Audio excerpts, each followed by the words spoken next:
En primer lugar, presento al doctor Alfredo Lobón Sánchez de Perú, profesor universitario académico, cuyo tema va a ser el examen del sistema del Código Procesal peruano. Doctor. Muy buenas tardes a todos ustedes. Quiero en primer lugar agradecer a la Universidad de Lima y por supuesto al Instituto Panamericano de Derecho Procesal por nuevamente permitirme una vez más compartir con todos ustedes para poder analizar esta suerte de análisis de las disposiciones de nuestro Código Procesal Civil. Aquí, escuchando a unos y a otros, por supuesto nosotros tenemos una posición bien formada, pero nuestros amigos del publicismo se sienten que no son comprendidos, porque ellos buscan una justicia verdadera, una justicia auténtica. Creo que en la mayoría de ellos, operadores jurisdiccionales, los inspira la buena fe, la mejor de las intenciones, pero más allá de eso y de alguna situación particular de cada quien, quisiera yo entrar a una suerte de análisis objetivo, si se puede. Nunca se puede ser objetivo cuando ya se tiene una posición formada, pero analizar un poco lo que sucede en el Código Procesal Civil de 1993. ¿A qué sistema se adscribe el Código Procesal Civil de 1993? Yo quisiera ver lo siguiente: tenemos dos sistemas, un sistema dispositivo de juzgamiento y un sistema inquisitivo. Pero más allá de este nombre, más allá de esta nomenclatura, quisiera ver si algunos grandes aspectos o aspectos fundamentales en el Código Procesal Civil, si lo queremos llamar inquisitivo, ellos lo llaman el juez del director con el juez director del proceso, el juez del activismo procesal, o el juez que busca la justicia a todo trance y que se ennoblece de hacerlo, puede hacerlo solamente con una buena intención. En consecuencia, quisiera ver si es que tenemos un juez imparcial, si es que tenemos auténticamente igualdad entre las partes, si es que se hace efectiva la bilateralidad y consecuentemente la contradicción en cada uno de los aspectos, y finalmente, si es que tenemos derechos y garantías mínimas en este proceso judicial. En primer lugar, ¿tenemos un juez imparcial? Creo que la posición es bastante clara. Ambos consideramos que debemos tener un juez imparcial. Sin embargo, en el contenido objetivo de la norma, para unos, esta imparcialidad no se ve afectada y para nosotros sí se ve afectada. El juez, desde el momento que es juez, no puede ser parte y consecuentemente no puede actuar como parte, pero nuestro Código Procesal Civil peruano sí lo permite así. El juez imparcial del Código Procesal Civil de 1993 tiene varias facultades. En primer lugar, dice que tiene no solamente la facultad, sino la obligación de hacer efectiva lo que denomina principio de socialización del proceso. Va a evitar que la desigualdad de raza, de sexo, de condición social o cualquier otra afecte a la administración de justicia y a la igualdad de las partes.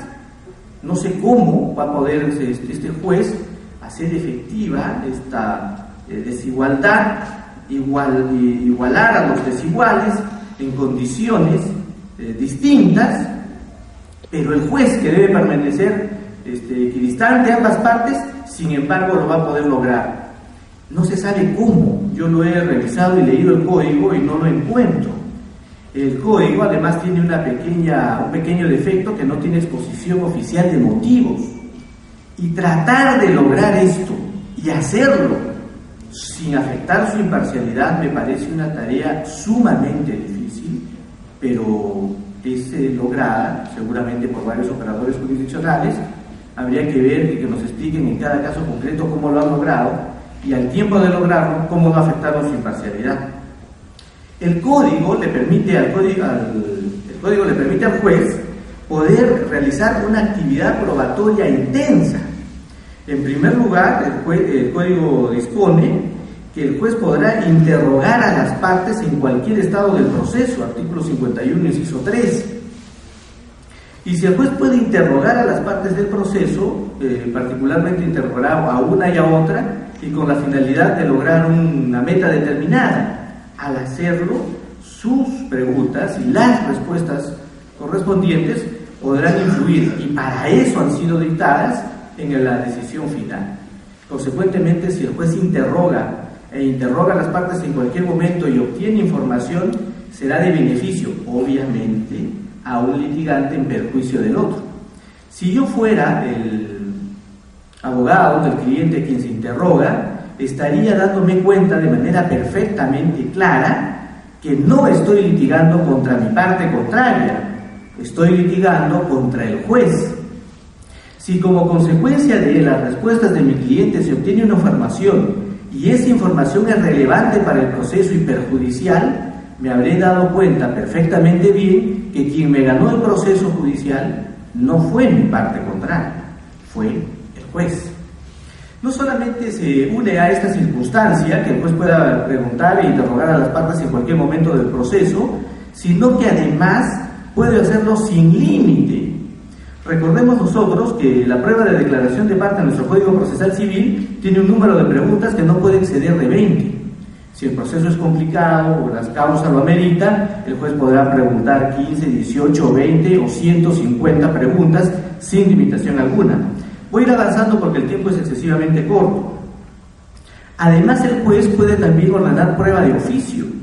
Desconocemos el 196 y desconocemos el 200 del Código Procesal Civil, que hace referencia a la carga de la prueba, y que el litigante que no logra acreditar, concretamente el demandante, su pretensión, la demanda será declarada infundada. Pero como ya se explicó bien aquí, sucede que eso es en un caso, pero si al juez no le parece esa decisión correcta y ese efecto producido por las partes el que él anhelaba en aras de la justicia, entonces ordenará para ese caso en particular una prueba de oficio. El juez puede también disponer no de medidas cautelares, sino de medidas, de otro tipo de medidas que no denomina cautelares, aunque sí lo son, de oficio. Así lo establece el artículo 618 del Código Procesal Civil, medidas urgentes para evitar que algún daño irreparable se pueda causar en el proceso. También, ante el pedido de la parte de una medida cautelar, el juez puede modificar la solicitada por la parte en la forma, en el fondo, en el contenido y en todos los aspectos en que pueda ser ejecutada una medida cautelar. Consecuentemente, también el juez está preocupado y sabe mucho mejor que la propia parte de cuál es la medida cautelar que a esa parte le conviene. Si esto no afecta a la imparcialidad del juez, no sé cómo puede ser denominado. El juez no solamente se va a convencer con la actividad probatoria de las partes en la forma y circunstancias en que se encuentra concluido el debate procesal, sino que podrá disponer oficiosamente de una confrontación entre partes, entre testigos, entre testigo y parte, y entre todos los sujetos procesales e intervinientes y actores de la prueba judicial, y eso para formarse una mejor convicción de los hechos. Si estas circunstancias no afectan su imparcialidad, de un código que predica en su título preliminar la imparcialidad del juez, creo que no estoy entendiendo bien las cosas y consecuentemente estamos siempre en dos discursos diversos y distintos. Vamos a la condición de estricta igualdad de las partes en el proceso. ¿Se produce realmente una condición o una circunstancia de exacta igualdad de las partes en el proceso? Por lo que acabamos de analizar, no. Desde que el juez no conserva su absoluta imparcialidad, por supuesto, amparado en el Código Procesal Civil, no se va a producir la igualdad de las partes. Pero hay más. El Estado como parte tiene privilegios establecidos en nuestro Código Procesal Civil y en nuestro ordenamiento jurídico en general.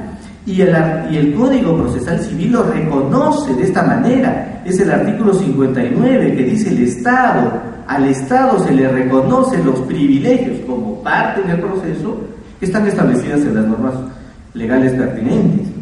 Diversos órganos, el Estado, el Poder Judicial, el Poder Ejecutivo, las universidades, etcétera, etcétera, no pueden ser objeto de medidas cautelares. Quiere decir que si nosotros litigamos con alguno de estos entes, no estamos en un estricto nivel de igualdad, porque contra ellos no podemos obtener una medida cautelar. Estos mismos órganos contra quienes no se puede obtener una medida cautelar también tienen una condición de privilegio en el proceso y están exentuados de la contracautela. Consecuentemente tienen toda la facultad de solicitar un embargo de nuestros bienes de causarnos un daño determinado si su pretensión resulta infundada, y no tenemos la situación efectiva de poder generar una responsabilidad, porque no estaban obligados a ofrecer contracautela. Quiere decir que tienen carta blanca para poder solicitar y pedir lo que quieran sin verse afectados de manera diferente. Cualquier otro ciudadano como nosotros no tiene ese privilegio. El Código Procesal Civil ha establecido una condición de desigualdad entre los litigantes, tratándose de la vía procedimental que se elija en un proceso judicial, lo que corresponde de acuerdo a su naturaleza. En el proceso de conocimiento tenemos un tipo de apelación, en el proceso abreviado igual, pero en el sumarísimo las condiciones de las apelaciones sin efecto suspensivo y con la calidad de diferidas, quiere decir las apelaciones postergadas, las apelaciones que duermen para que concluya el proceso judicial y recién con la apelación de las sentencias sean revisadas por una instancia superior, también es una condición de desigualdad del litigante en relación al proceso. Y de igual manera tenemos otra serie de limitaciones en función a la vía procedimental en aras de esta denominada celeridad procesal. El litigante que recurrió al proceso sumarísimo precisamente para obtener una tutela más rápida, pero no por ello con menor calidad, sí se ve afectado. No puede solicitar la modificación de la demanda en el proceso sumarísimo, no puede ampliar la demanda en el proceso sumarísimo, no es posible la alegación de hechos, que le va a llevar seguramente 5 o 10 minutos, y otra serie de circunstancias. Creo que el tiempo pasa excesivamente rápido cuando uno empieza a expresar estas ideas. En el campo de la impugnación procesal, por ejemplo, nuestro código contiene 37 supuestos de importantes situaciones en los cuales la impugnación procesal está vedada. Si nosotros analizamos al Código Procesal Civil desde la perspectiva de los derechos de las partes en relación a las decisiones del juez, encontramos que hay 37 supuestos gravísimos de recusación, de medidas cautelares, de suspensión del proceso, etcétera, en los que simplemente la impugnación está prohibida. Quiero terminar esta exposición para ser debidamente respetuoso con el tiempo, simplemente haciendo referencia a un solo artículo más del Código Procesal Civil que considero que lesiona severamente las garantías constitucionales de justicia. Y este artículo es el artículo 351, que se refiere al abandono. Con esto voy a acabar. Dice: el abandono pone fin al proceso sin afectar la pretensión. Sin embargo, su declaración impide al demandante iniciar otro proceso con la misma pretensión durante un año. Nadie en su sano juicio deja caer un proceso en abandono. Cae por circunstancias fortuitas. Pero esta circunstancia fortuita luego le resulta totalmente perjudicial, porque no podrá iniciar el proceso ni reclamar su derecho durante un año. Pero eso no es todo. Contado a partir de la notificación que lo declara. Si por segunda vez, entre las mismas partes y en ejercicio de la misma pretensión, se declara el abandono, se extingue el derecho pretendido y se ordena la cancelación de los títulos del demandante. Quiere decir que por una conducta procesal hemos perdido el derecho sustantivo que teníamos. Por una conducta procesal se extinguió nuestro derecho, donde sinceramente, si no lo leo y si no lo vuelvo a leer, no lo puedo creer. Muchísimas gracias por su atención.